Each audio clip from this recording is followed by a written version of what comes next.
Bueno, déjeme agradecer en la vía telefónica el comentario de mi compañero y amigo, el periodista Gustavo Rentería Villa. Gustavo, ¿cómo estás?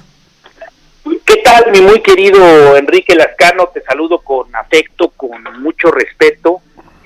Un abrazo a tu amplísimo público en toda la República Mexicana y en particular en Toluca, Gracias. capital mexiquense. A ver, Enrique, hoy hay una gran discusión de lo que pasó hace apenas unos días en el Senado de la República. Un sector de la población asegura que es inconstitucional o anticonstitucional lo que hicieron los senadores de la mayoría, entiéndase Morena, PT y Verde.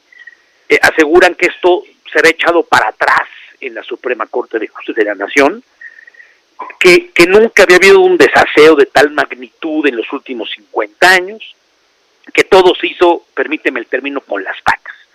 Pero hay otro sector de la población, analistas, académicos, periodistas, que aseguran que esto es producto de la mayoría legislativa, es decir, le alcanza los votos al presidente para, pues, de una votación, llevarse de corbata el CONACYT, Financiera Rural, el INSABI, etcétera. Es decir, aguántense, porque ustedes cuando eran mayoría hacían lo que les venía en gana.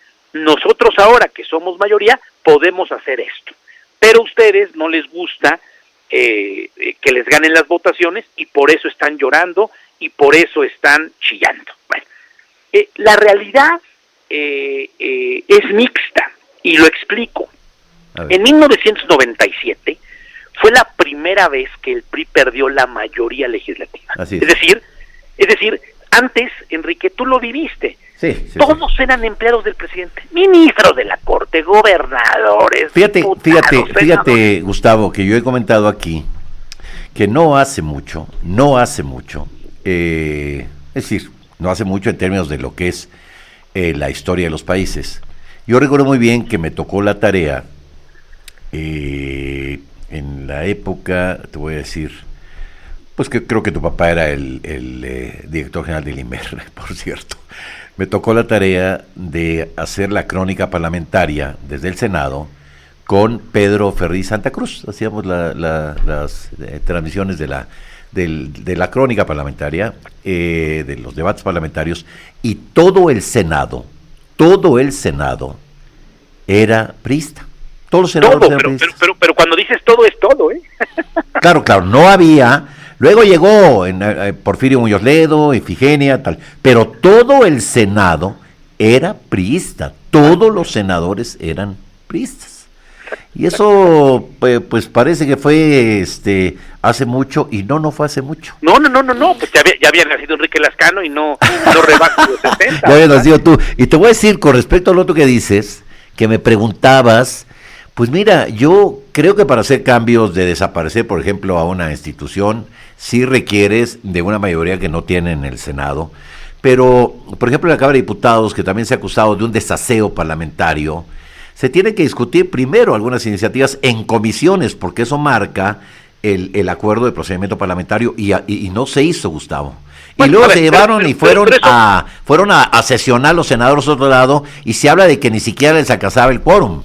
Bueno, por eso, pero no estoy justificando, pero eso pasaba en 1985, sí. donde el presidente decía, apruébenme esta ley, por favor, y entonces el líder parlamentario le decía a los empleados, aprieten el botón o levanten la mano, sí, jefe, y ni siquiera lo leían. A ver, entonces pasamos de los empleados del presidente antes de 97 al 97 hasta el 2018, donde había negociación política, ¿no?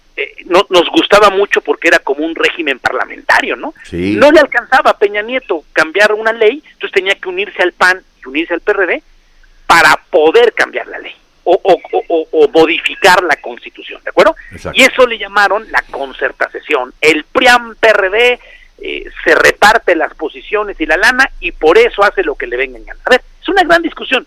Pero en 2018, Enrique, para bien o para mal, conste que no he puesto ningún adjetivo, para bien o para mal en 2018, los votos decidieron otra cosa. Un presidente de un partido y la mayoría legislativa del mismo partido. Esto no pasaba, repito, desde 1997. Ahora bien, la Corte dicen algunos, es la que tiene que decidir.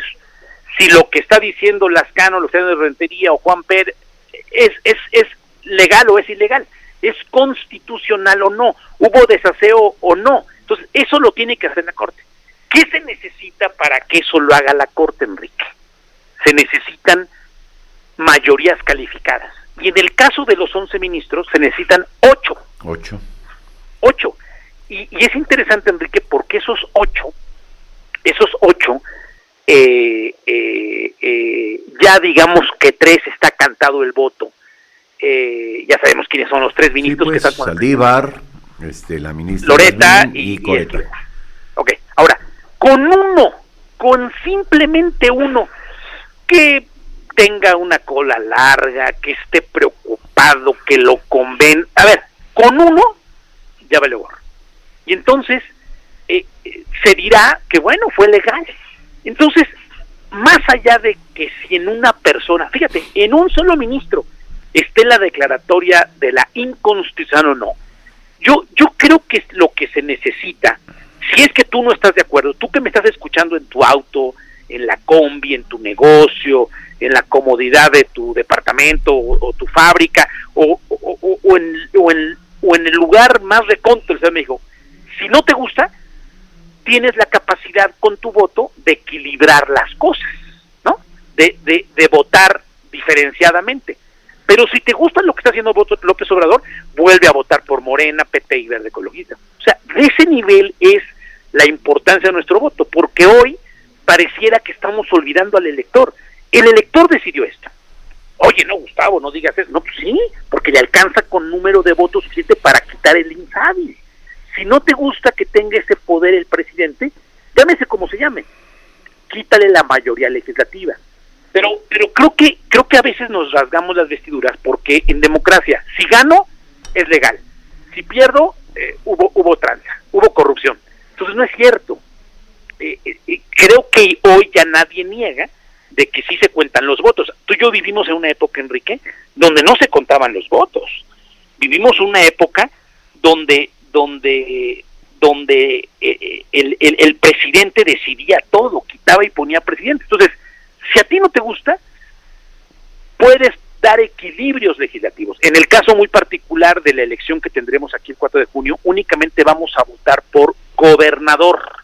Es decir, vamos a elegir a quien sustituya a Alfredo del Mazo. Pero sí es muy importante esta reflexión, más allá de si estés con la 4T u odies a la 4T, te salga grima con la 4T o te ponga feliz la 4T, creo que esta reflexión de lo que pasó en el 97, lo que pasó en el 18 y la discusión que tenemos es un tema de mayorías, es un tema de votos y la Suprema Corte va a decidir. Les recuerdo, se requieren 8 votos para que se declare inconstitucional y 3 ya los tiene el presidente de la República. Con uno extra ya valió el asunto, mi muy querido amigo. Bueno, pues así o más claro, ¿no? Te mando un abrazo, Gus. Igualmente, querido Enrique, cuídate mucho y estamos en comunicación. Muchas gracias. Gustavo Rentería Villa, usted lo conoce.